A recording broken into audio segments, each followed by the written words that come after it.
What's up, guys? Welcome back to another episode of the Azura Media Club, home of the Bad Girl Coven. I am your Coven leader, Emily. Today, we're talking about Toy Story 2, the best Toy Story movie, quote unquote, or question mark. Everyone seems to think so. They seem to think it's the best Toy Story movie. I personally think the best Toy Story movie is the next one, Toy Story 3. Because that's the one with more emotion, for me personally. But I do like this movie. I mean, I did watch this movie a lot as a child, you know. These are the two I had, was Toy Story 1 and 2. Um, so, and, as you may have noticed, not specifically because of this one character in this movie, but a first use, let's say, of the name Emily, right, in this movie. Probably one of the earliest times I've heard that name specifically. So kind of stuck with me. Maybe that's part of the reason. I have a list of famous Emilys. Maybe we'll go over sometime. But not today, Zerg. Today we're talking Toy Story 2. I know it's my friend Jameson's favorite Toy Story movie for sure. Of course, we got Woody and Buzz back again. Not that you can see, but my old name is here on the bottom of Buzz's foot, so I thought that was kind of funny because, in the movie, I'm sure that was the intention back in the day as well. So the premise of this movie, I don't even know if I talked about it much in the last one. I know I talked about Andy's dad like a little bit. There's this whole scrapped storyline of Andy's dad. Maybe they'll bring it back in Toy Story 5 that doesn't need to exist.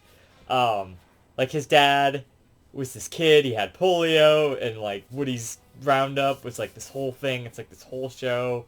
He was a big fan, and he had the one and only Woody prototype because the show got canceled. That's some of this is established in this movie, but some of it is just a story that was told by a guy who was working on the first Toy Story. Yeah,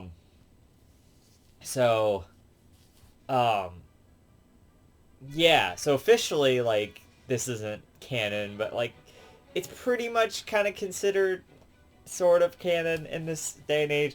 But anyway, there's a whole thing with Andy's dad, and he has, polio and all of this stuff, and all of his other toys got thrown out or something, or most of them did, but he kept, his favorite ones, so, Slinky and Mr. Potato Head, and then Woody, of course. He was such a big fan that he was there's only the one prototype was kind of the story. It's a whole thing. Look it up. It's look up Super Carlin Brothers, Toy Story Zero or whatever the fuck. But yeah, so it's this whole thing. So it's but Woody is a rare toy, apparently, that's kind of the deal. Regardless of if he's a one-of-a-kind toy, he is a rare toy. Even Andy's mom says in the movie, before we find that out, that he's an old family toy. So it's kind of obvious that they've had Woody for a long time. A lot of people speculate, and I tend to agree with said speculation, that Andy's mom is Emily from later in the movie.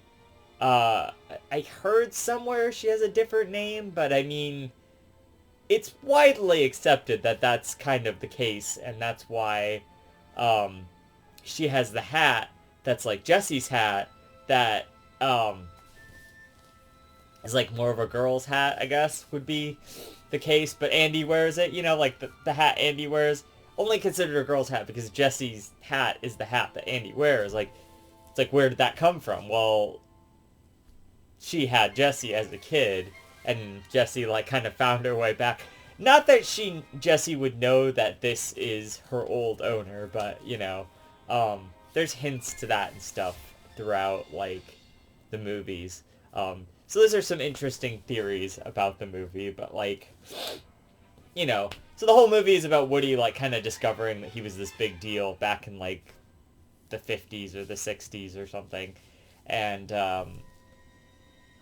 kind of a whole story about that and how he's a collectible toy, and he kind of has to decide, do I want to be a collectible toy, or do I want to, have the love of my owner? And for a second there, he kind of gets sidetracked in believing that this is what's right for him, is to go to this museum and be a collectible toy and look behind glass at kids for generations because he'll be safe there. But then Buzz tells him, you told me I'm a toy, and the only way that means anything is if we're being played with by kids. That's our purpose. That's what we're here for, essentially. That's the only way is for us to be loved by a kid. And Woody kind of takes that to heart and realizes the error of his way, because Buzz came all this way to find him. He gets stolen at the beginning by Al of Al's Toy Barn, this like big chicken man guy. They always call him the Chicken Man. He has like this commercial on TV and stuff that they know. It actually starts off in a weird way, a cool ass way, and like visually it's like a step up from the last movie even. They do so much more big set pieces and stuff, and one of them is like this opening scene with Buzz Lightyear, and it turns out it's just like a Super Nintendo game, which Super Nintendo games do not have those kind of graphics. That's like a PS3 looking game, or at least a PS2 game, if anything. I'd be surprised if they could even done that good of like graphics on a PS1. That's at least like PS2 level. Anyway, we find out it's just like Rex playing the game. And so he's like obsessed with this. The whole movie is like how he can defeat Zurg and stuff. And later on they meet this like Buzz Lightyear that's like just straight out of the package. So he basically thinks he's Buzz, just like in the first movie. So there's some shenanigans with that. But they have a lot of jokes about how to defeat Zurg and stuff, because like he's reading the guide book to the Super Nintendo game, and Buzz is like thinking he's actually talking about it in real life kind of thing. But yeah, so anyway, they go on this like big long journey to save Woody. The whole thing is like he gets his arm ripped at the beginning when they're playing him and Buzz and Andy there. And so Andy, like, he's really scared that Andy's like not going to want to play with him anymore because his arm is ripped. And then his mom like sets him up on the shelf or whatever. But as soon as Andy gets home, like at the end of the movie, you see him go and look up there. So like clearly he does really care about Woody, but Woody's thinking that he doesn't really care about Woody.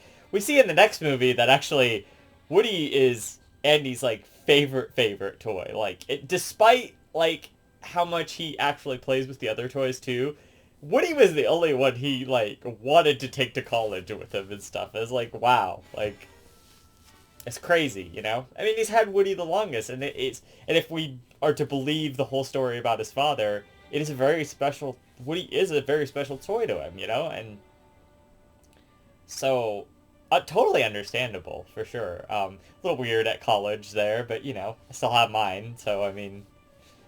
I do live in my own place, though, so it's like, and I don't have them just sitting out. Not that that would matter. I have tons of, like, plushies and stuff sitting all over the place in video games and stuff, so it's not like it would really stand out that much, but, whatever. So, yeah. It's just a really kind of, touching story, I suppose, about that, because, like, in the first movie, it really was just about establishing the world, and there's this Buzz Lightyear, and he's kind of jumping in on Woody's territory, but now they're like a family, and, they go after their lost family member, because he's kind of their leader, and he's important. Not that he is the leader anymore, he still kind of retains that role a little bit, but, obviously, they're just going after him because he's Woody. He's Andy's favorite toy. He's, like, one of their best friends, one of their family. So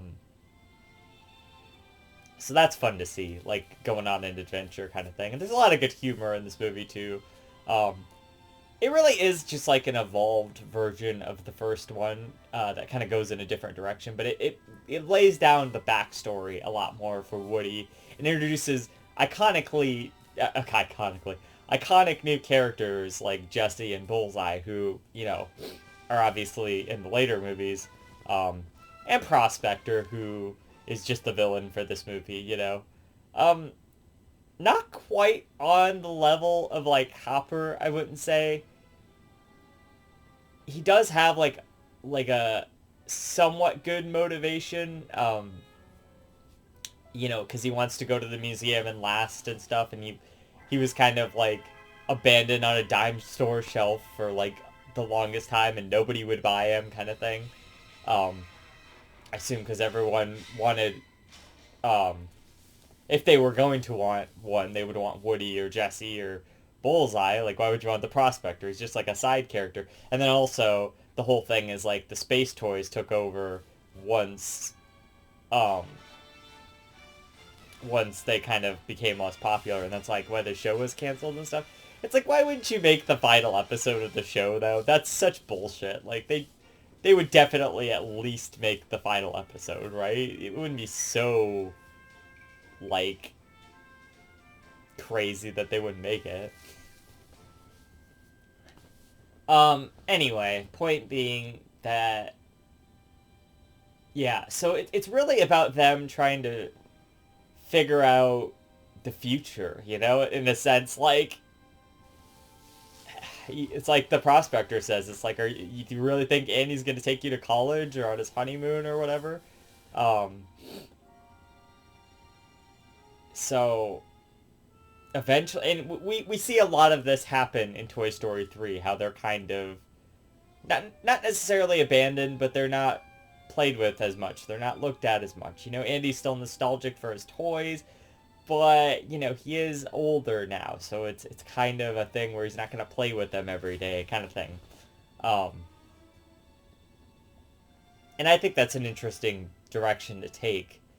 But this one's still kind of about the golden years, I guess, you know, when Andy's still a kid and he still really cares about them. And of course, there's the whole sad backstory with Emily and Jesse there. Um, you know, I mean, they made Woody and Buzz toys back in the day. Was there like a Jesse toy? I mean, I don't think I would have had that myself, but like that would have been cool. You know, I never saw like Jesse or any of the other toys.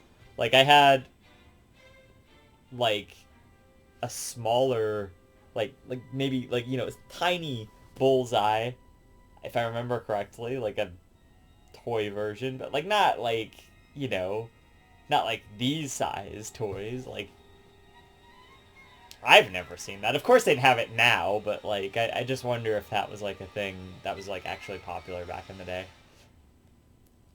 Did they have a Prospector toy, like for reals? Anyway. I wonder if they make Lotso toys. They probably do, but that guy is just so fucking evil. We'll talk about that in the next movie. Seriously, he's gotta be like the most evil Pixar villain, I swear. More evil than the ship that wants to kill all of humanity in WALL-E and shit. Like, more evil than fucking, you know, what's his face from Up. All of them. You can't get a more evil villain than fucking Lotso. He's like, he's so bad. So yeah, I don't know. What else? What else? What else? There's a great scene at the end when they're in the airport, like that, and like the driving scene to get there. A lot of that kind of stuff is like these big action set piece scenes. I like the grand finale, you know, where they're trying to get off the plane or whatever. It has a nice little emotional resonance to it too, because it's kind of like the Woody's Roundup finale, and he makes that analog in there too. And they're kind of struggling to get off the plane, and then Buzz is like underneath there, like on Bullseye coming along. His hat like falls off, and he grabs it, and he's like, "What's a cowboy without his hat?" It's just like a really nice scene, and you get like the four characters there who, you know, are kind of the highlights of this movie. They're really kind of come together to make everything cool. You know, I like that. It's a good it's a good ending. It's a good, last section there. Oh my god! And the game, like I haven't played it in a long time, but I don't even have like a physical copy, but I have it on my PS3. I downloaded it from the store back in the day. Um, that that is a good game. Like the platforming game, like on the PS1 or whatever, and on the N64. Like, oh my god, that was such a good game. It's a little janky at times, but like, oh my god, yeah, real good. I remember that. Very nostalgic about that. So, um, you get to like explore all of the like set pieces from the actual like movie. It's cool. Um, Notably, I know this is totally random. Also, kind of related though. It's funny because I was actually just in the Motherlode mine while watching the movie. I was doing some mining. In RuneScape, they have a character who looks just like the prospector, uh, and I think his name is even Pete or whatever. Like, it's so funny. Like, and he looks just like him, and so that's kind of a funny reference to this movie. Um, yeah. There's that great scene where he's like cleaning up Woody, like when he after he loses his arm or whatever. Um, the guy from the short or whatever is like cleaning him up and stuff. That's a pretty iconic scene. I feel like. Um, there's a lot of great scenes in this movie. It's just like it's a good movie. It's a good Toy Story movie. I like it a lot. Personally, I don't think it's the best Toy Story movie. I think it's a great Toy Story movie. I think it's a lot better than the Toy Story movie that didn't need to exist, Toy Story 4. Um, and the Toy Story, I will guarantee it will be better than the Toy Story movie that does not need to exist even more, Toy Story 5. I swear there's no way they can make that as good as the first three. There's not a chance it'll happen. And I'll eat my words. If it happens, I will gladly eat my words. But they need to stop making these fucking movies at this point. I'm serious. So bad. And Toy Story 4 wasn't that bad, but it did kind of... As you go along, you just kind of dilute your franchise. You had such a good ending with Toy Story 3. Stop it. Stop it. Get some help. Get the One Piece back nugget, Just get out of here. Stop making Toy Story movies. Stop making Frozen movies, too. I mean, they already announced Frozen 3 and 4. What, are they going to do a whole nother trilogy of fucking Frozen movies? Are you kidding me right now? Like, what is so special about Frozen? The first one was a good movie, and then the second one wasn't that great. And then, you really think the third one's going to be that great? It doesn't matter. They're just going to make money off of it, right? They need to stop this shit. But anyway. This is a Toy Story movie from back in the day when Toy Story movies meant something, from when there were only 2 Toy Story movies and 3 Pixar movies altogether. Also Zurg. You actually get to see Zurg in this movie.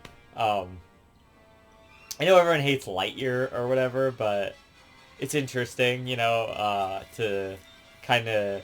They pull some of the lore from this movie a little bit. They also subvert the expectations of the lore, with Zurg and all of that. Not that that movie will ever get a sequel, even though it probably deserves one to expand upon that world. But as the Super Carlin brothers were talking about, like, it feels like there's a lot of loose ends there, like they say in the first movie, like, right now there's like basically a Death Star poised at the end of the galaxy that's ready to eliminate it all, and I alone have key information. Like, none of that happened in Lightyear, and some of the stuff in this movie of the Buzz Lightyear lore didn't happen in Lightyear yet. So, like, what's going on there? Can we get a sequel to Lightyear, please? Whenever they get really desperate, they might actually do that. I doubt it, though, because that movie didn't do well, but...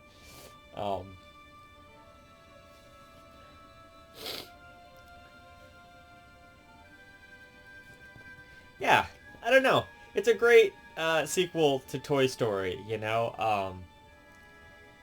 I like to give it shit sometimes because, like, this is the one that everyone hypes up as being, like, the best Toy Story movie. You know, and it's great. It's great. It's a great movie. I like it. I watched it all the time when I was a kid. I remember seeing it in theaters. I should have talked about that, of course.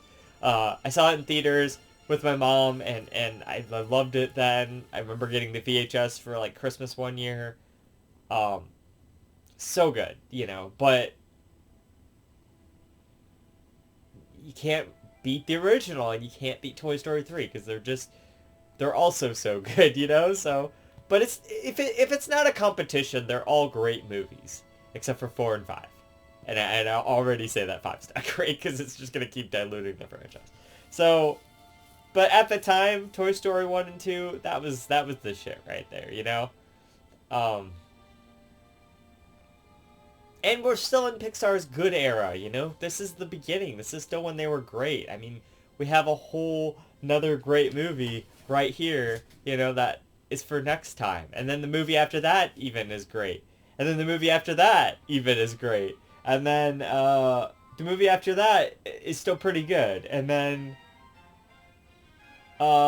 you know, pretty good. And then we get into the great movies again. And great, you know, like for a while. So I mean, yeah, I'm excited. I'm excited to keep going, you know? I mean, I love Pixar movies.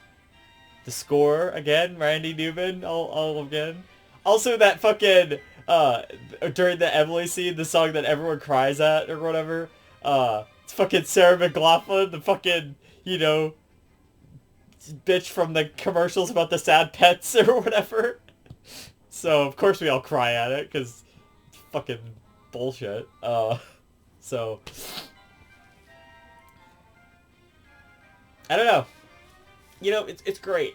I love it. I still think it's good movie. It really holds up. Uh,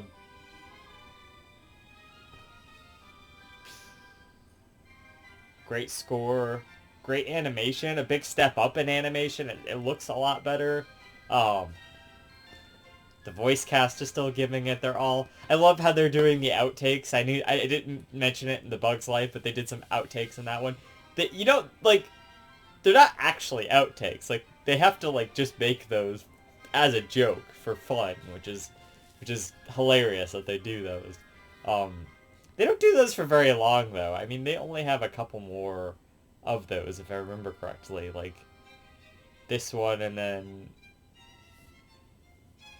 I don't even think they do it in Monsters Inc. I think this is the last one, but um, yeah.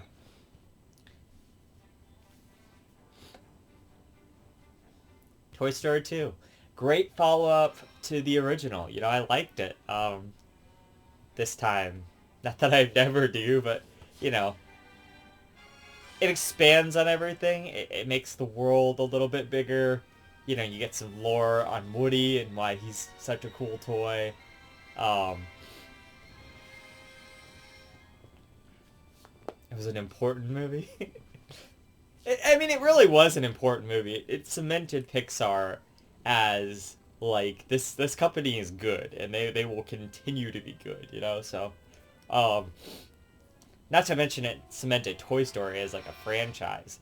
Also, there's what was I gonna say? Oh, notably, there's that story where like most of this movie was about to get deleted, and then luckily they had a backup on like this woman's computer who was working from home because like her baby was born. So if that baby like hadn't been born, Toy Story 2 would have been like not happened. I'm glad we got this over like the original Toy Story 2 as well, because like um I remember hearing some directions for this movie that like didn't make a lot of sense. Um, there was like also a Toy Story 3 that didn't make a lot of sense. There's all that Circle 7 stuff and whatever. So, Monsters Inc. 2 and all of that. Um, yeah. So, anyways, let's see. I want to give it, I think, a 9 out of 10. I'm just going to do a solid 9 out of 10. So, it's good. I like it. Um, Adds a lot of great characters, expands on the characters we already have. A good villain, which wasn't really a thing in the last movie other than like Woody, I guess, or Sid. I guess Sid's the villain in the last movie. I wasn't even thinking about him, but um, yeah, it's cool. It's a good movie. So until next time, this has been Emily, the Zero Media Club, saying stick around, subscribe to join the Bad Girl Coven, and I'll see you guys in the next one. Never forget, magic comes from the heart. And that's it. Emily out.